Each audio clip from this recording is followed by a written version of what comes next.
9h50, c'est l'heure du journal des médias de Julien Pichenet. Et on démarre avec un point sur les audiences d'hier, Julien. Et c'est le premier épisode de la série Marianne avec Marie-Lou Berry sur France 2 qui arrive en tête des audiences d'hier soir avec 4 millions de téléspectateurs, 20% du public. TF1 avec le retour d'Esprit criminel est assez loin derrière avec 2 900 000 téléspectateurs.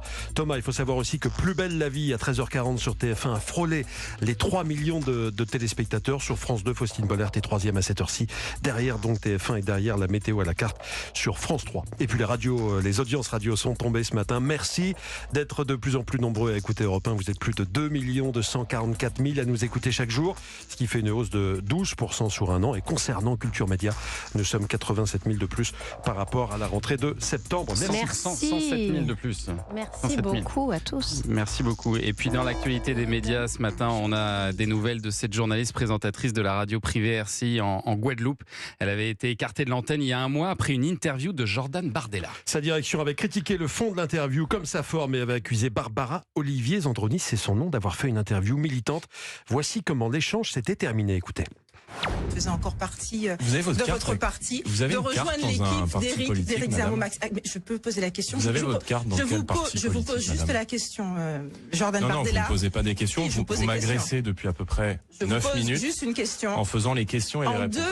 Écartée donc du jour au lendemain de la présentation du journal de 13h du week-end qu'elle animait depuis la rentrée, cette journaliste s'était vue proposer de passer au service reportage de RCI, mais dans un entretien accordé aux Parisiens aujourd'hui en France, elle signale qu'elle ne veut pas revenir. Je ne me vois pas continuer ici, dit-elle.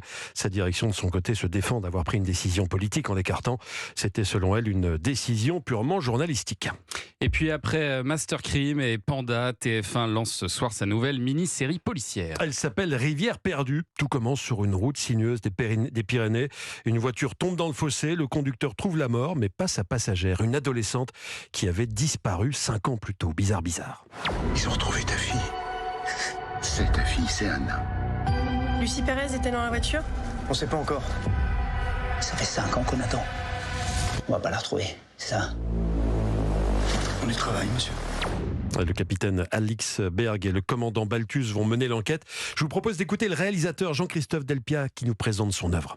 C'est à la base un thriller, mais c'est aussi une série de personnages, c'est-à-dire que les enjeux personnels de tous les personnages, c'est-à-dire que ce soit à la fois les enquêteurs, mais aussi les victimes, les familles, sont aussi importants que le thriller. Je pense que c'est une série où on a envie de suivre la suite de l'histoire, autant par intérêt pour l'aboutissement de l'histoire et l'attachement qu'on peut avoir envers eux.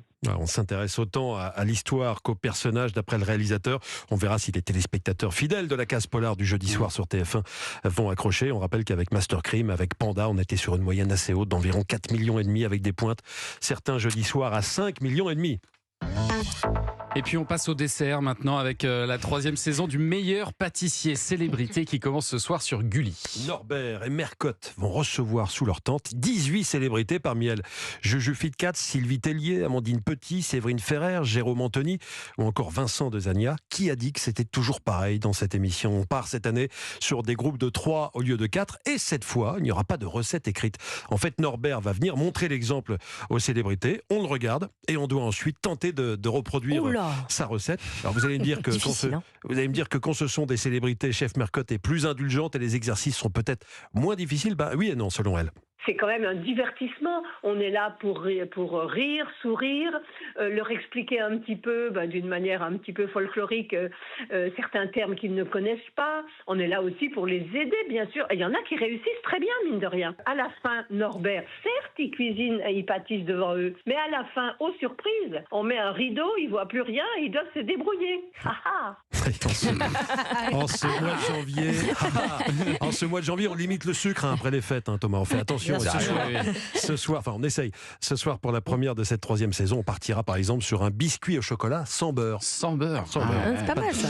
Et puis, on en parle depuis 9h30. Bienvenue au monastère sera diffusé demain soir à 21h15 sur C8. Et Julien, vous avez interviewé l'une des participantes. Ouais, parmi les 6 personnes qui ont accepté de se couper du monde et de participer à une retraite pendant une semaine dans un monastère en Corse. Il y a donc Clara Morgan, elle m'a confié que cette expérience l'avait bouleversée. Écoutez, sœur Catherine. J'ai vu la vie différemment, la bienveillance. Il n'y avait plus que ça que je supportais en fait. Et je dois reconnaître que de rencontrer sœur Catherine, qui est incroyable, qui est un soleil, qui a donné sa vie aux gens, parce qu'il faut quand même le savoir. Il y a des gens d'église aujourd'hui qui confient littéralement leur vie. Et moi, rencontrer des gens comme ça, qui sont si bienveillants, qui sont juste sur cette planète pour faire le bien, ça m'émerveille. Vous êtes un soleil, sœur Catherine, selon Clara Morgan. Merci beaucoup. C'est touchant quand même, ça fait plaisir d'entendre ça. Ouais. Et effectivement, je crois que ça l'a beaucoup transformé, beaucoup touché, comme tous les participants d'ailleurs. Hein. Vous nous le disiez pendant la pub, ils ont tous été transformés par cette expérience. Bouleversés même, j'ai envie de dire, parce que c'est vrai que quand on se met à l'écoute de soi-même, on s'ouvre aussi au mystère du monde et on n'en sort pas indemne, mais dans le bon sens. Ouais. Et c'est vrai que sœur Catherine est un soleil, et c'est la vérité, mais Clara Morgan aussi. C'est ce qui est très beau. Je lis des articles où je lis actrice X. C'est affreux en fait de dire ça d'une personne aujourd'hui, alors qu'en fait Clara, nous, on la connaît d'une toute autre façon aujourd'hui, et le téléspectateur va pouvoir la rencontrer d'une autre façon.